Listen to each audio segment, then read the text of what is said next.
Hi everyone, thanks for joining me for this week's Let's Catch Up for a Coffee. Today I'm going to be talking about a subject I'm personally really passionate about, and that is how to convert more prospects into high-paying, valued clients quickly and easily. So let's get right into it. Come and join me.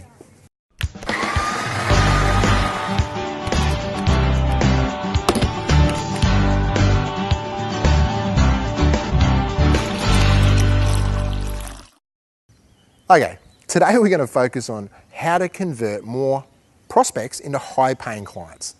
The question that I often get asked, and I ask a lot of other people, is what is your conversion rate? Now, typically, people will say, well, it's anywhere between 80 and 90%. You know what my response is to that? BS. Absolutely not. If you actually go back and have a look at old prospects, proposals that didn't work out, and a whole range of things, 9 times out of 10 you'll find it's anywhere between 30 to 60%. What I'm going to show you today is going to help you get more of that and have a higher conversion. Not only higher conversion, but how to convert higher paying clients.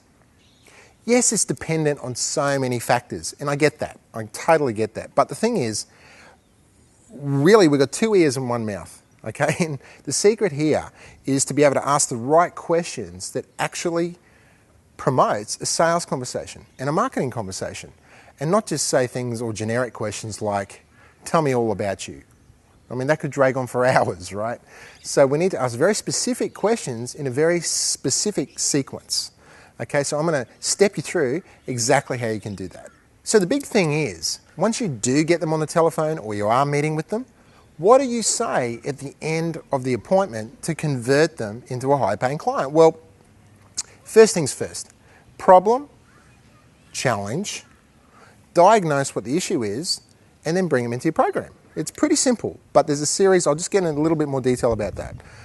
So when you're asking questions about what their problems are, they've got to be very specific. So they've got to be goal-orientated. For instance, if I was doing or talking to a prospect and saying, what is your goal over the next 3, 6, 12 months?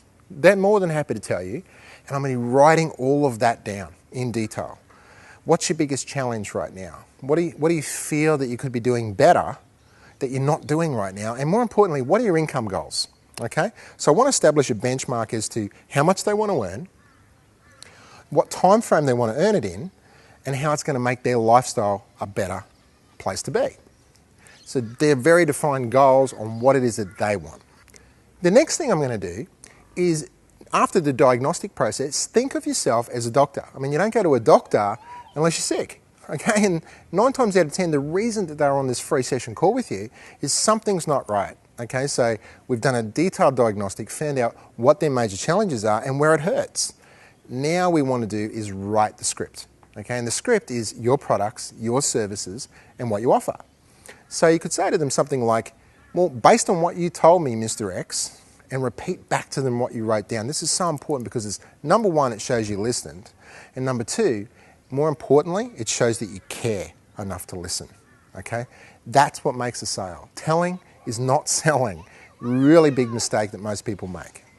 So what I'm getting at is, when you write the script, they're looking up to you for advice and saying, well, how can you help me actually reach those goals? Well, I would recommend this program, or that you take these steps and check in with them, okay? That's the really important thing, is be able to check in and say, does this make sense to you? And if they say yes, then you can progress to the next thing. So keep checking in with them during the conversation. Does that make sense?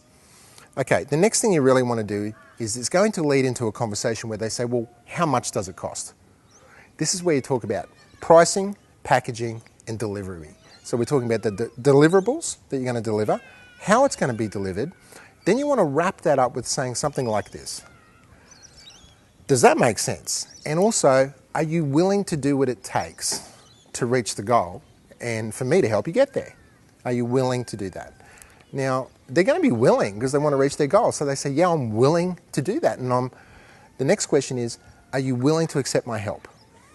Now, if they're willing to accept your help and they're willing to do it, you can see how that's a natural progression into saying something like, well, let's get started together. And that's one of the ways that we can do it. I'll just show you one other way that you can do the close. Once you've laid out your plan and you've laid out the steps that you're going to take in order, it might be group coaching, it might be one-on-one consulting, it might be an information product that you recommend. It's the script that you wrote based on their challenges and the problems that they had. So make sure it's the right script and the right fit for them. Now, the other thing you might like to say to them is, does that sound like a good plan to you?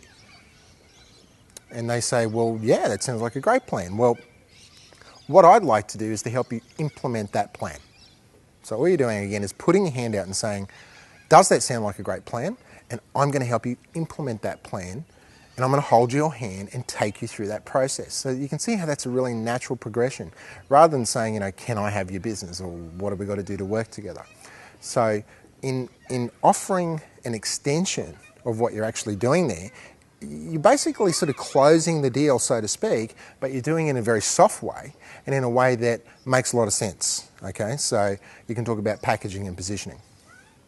So once they've agreed and said, well, yeah, I'm willing and I'd like your help to implement the plan that you gave me today, then you can say, well, what I'd like to do is put you on the books as a client. So how will you be paying for the first installment, Visa card or MasterCard? You know, that type of feel.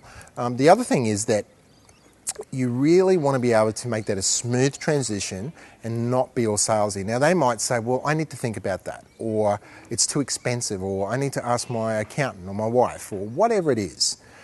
Whatever permission excuses, and I call these the sales excuses, what excuse have they got to not go ahead with you? What it means is you haven't given them enough reasons to go ahead with you. So if that happens, dive deep, back, and say, well, let's just talk about your goals one more time. And let's talk about the money and the income and the potential that you spoke about. So always take it back to their goals, because they might want to go a little bit deeper and you haven't quite uncovered all the challenges yet. So I hope you found these tips useful today. It's certainly helped me, and it's certainly helped a lot of my clients to close more sales and convert high-paying clients. If you like this video, just click the like button. I'd certainly love to hear about your opinions and your thoughts and things that you've done in the comments box below. My name's Bill Doyle. Bye for now.